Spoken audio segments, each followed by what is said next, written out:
Morning to all. I am Lalita Sharma from Suraj School, Mahendragarh, lecturer of economics. Today we are going to discuss about the topic elasticity of demand. In the previous class, we also discussed about the degree of elasticity of demand. यानी इससे पहली class में हम इसकी elasticity of demand की degree पढ़ चुके हैं. Then next is we also solve the numerical portion of elasticity of demand. और इसमें एक मेथड है percentage method,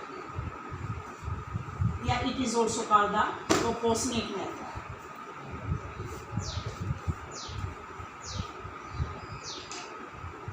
परसेंटेज या प्रोपोर्शनेट मेथड फॉर्मूला है इसमें elasticity of demand minus percentage change in quantity demanded due to the percentage change in price.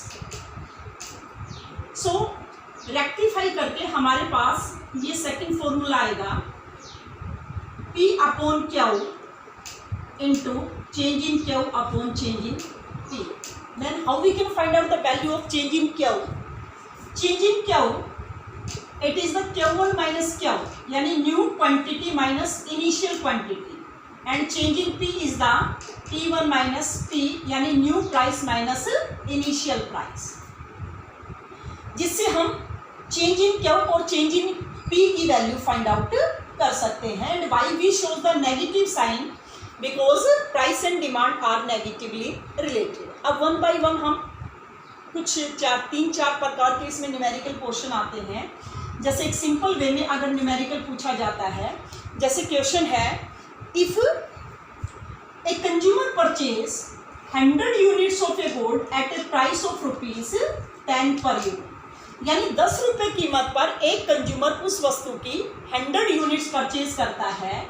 If the price increases to 15 per unit, then consumer purchase suppose 80 units of that good.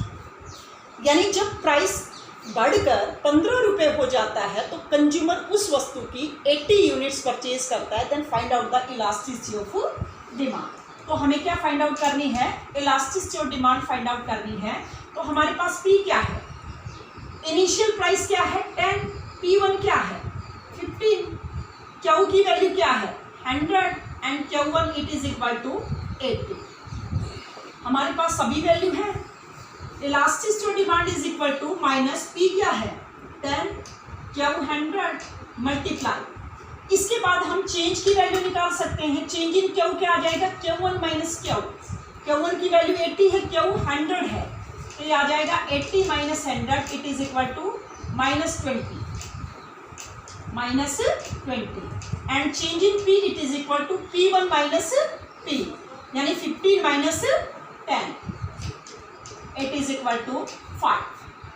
तो हम इसकी value put up कर देंगे तो ये आ जाएगा हमारे पास elasticity of demand it is equal to minus 10 upon 100 multiply minus 20 upon 5.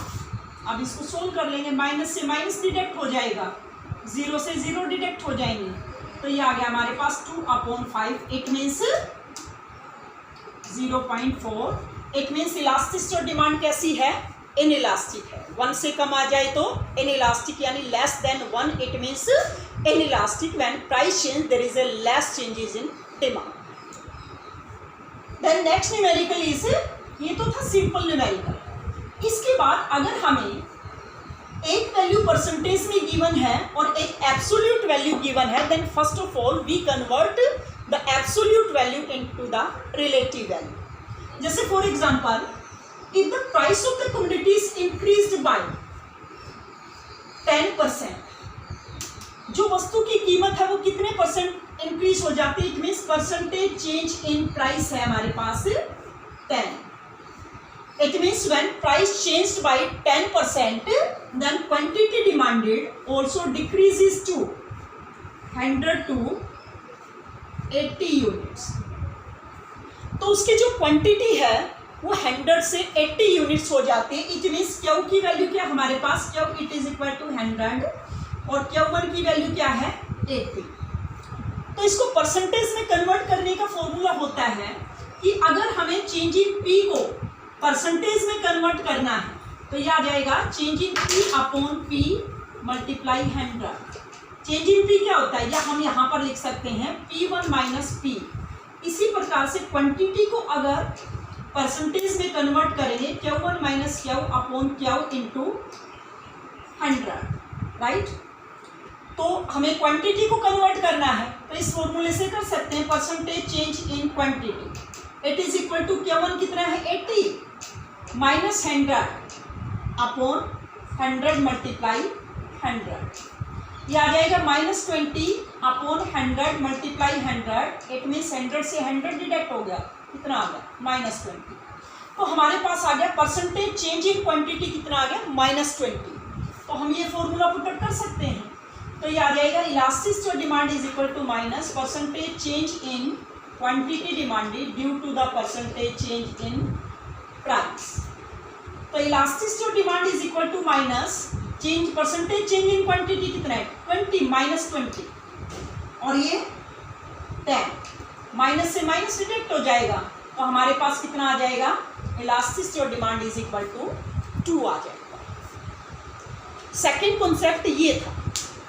Then next है हमारे पास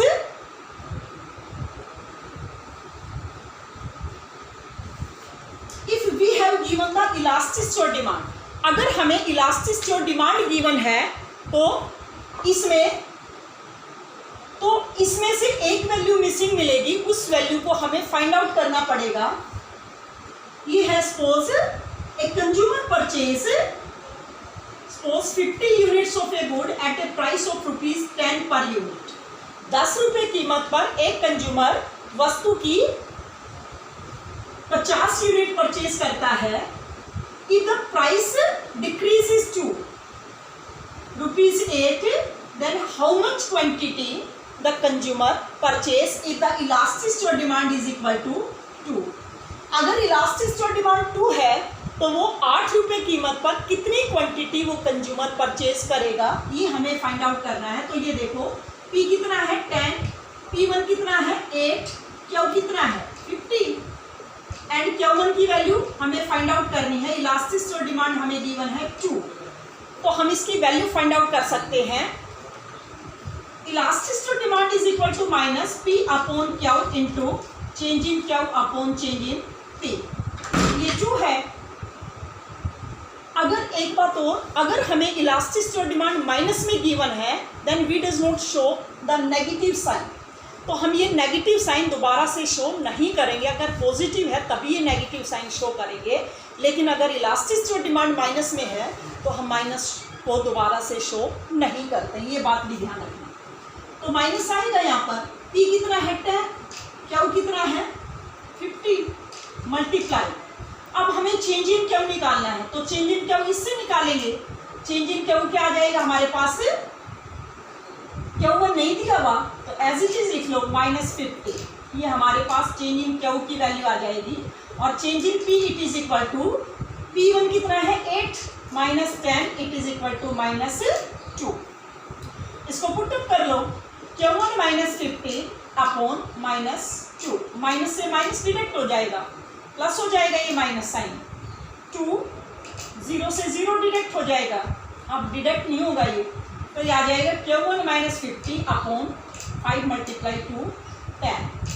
ये इधर जाएगा 2 से मल्टीप्लाई हो जाएगा 20, it is equal to Q1 -50 -50 इधर जाएगा प्लस हो जाएगा, तो ये आ जाएगा 20 + 50 it is equal to Q1।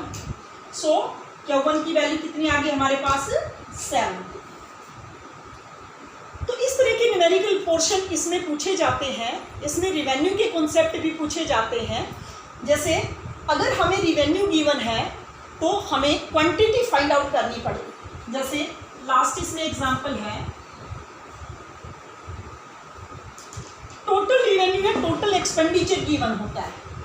Total expenditure का फॉर्मूला होता है प्राइस मल्टीप्लाई क्वांटिटी। जैसे ए कंज्यूमर परचेज या consumer expand 100 rupees on a good when price of ₹10 per unit. यानी वस्तु की कीमत जब 10 रुपये होती है तो कंज्यूमर उस पर टोटल एक्सपेंडिचर है, ध्यान रखना है कितने रुपए एक्सपेंड करता है, 100 रुपये एक्सपेंड करता है, 100 रुपये खर्च करता है। If the price increases to 15 per unit then consumer spends 75 units rupees on that good, यानी 10 रुपये कीमत है तो 100 रुपये खर्च करता है, 15 रुपये कीमत हो जाती है तो उस वस्तु पर 75 रुपीज़ एक्सपेंड करता है। तो इसको हम इस फॉर्मूले से सोल्व कर सकते हैं, क्योंकि हमें इसमें प्राइस और क्वांटिटी चाहिए। तो इसमें टेबल के थ्रू कर लोगे और भी ज़्यादा इजी होगा, यानी ये होता है total expenditure, price multiply quantity. हमें प्राइस गिवन है, प्राइस कितना है 10 रुपीज़ और 15 रुपीज़, और टोटल एक्सपेंडिचर गिवन है 100 और 75। तो टोटल एक्सपेंडिचर को अगर हमें क्वांटिटी की वैल्यू फाइंड आउट करनी है तो क्या आ जाएगा, टोटल एक्सपेंडिचर अपॉन प्राइस, और अगर प्राइस की वैल्यू फाइंड आउट करनी है तो टोटल एक्सपेंडिचर अपॉन क्वांटिटी आ जाएगा। इसको डिवाइड करेंगे, 100 divided by 10, 10, 75 divided by 15, 3, right. ये Q1 P1 अब उसी फॉर्मूले से निकाल लेंगे, minus P upon Q into change in Q upon change in P। Elasticity demand is equal to, ये आ जाएगा 10 अपॉन 10 माइनस का साइन, मल्टीप्लाई Q1 में से 3 माइनस 10 माइनस 7 अपॉन 15 माइनस 10 5, 0 से 0 डिडक्ट, माइनस से माइनस डिडक्ट, ये आ जाएगा 1.4। यानी इलास्टिसिटी डिमांड कैसी है, इलास्टिक डिमांड है, क्योंकि एक से ज़्यादा है।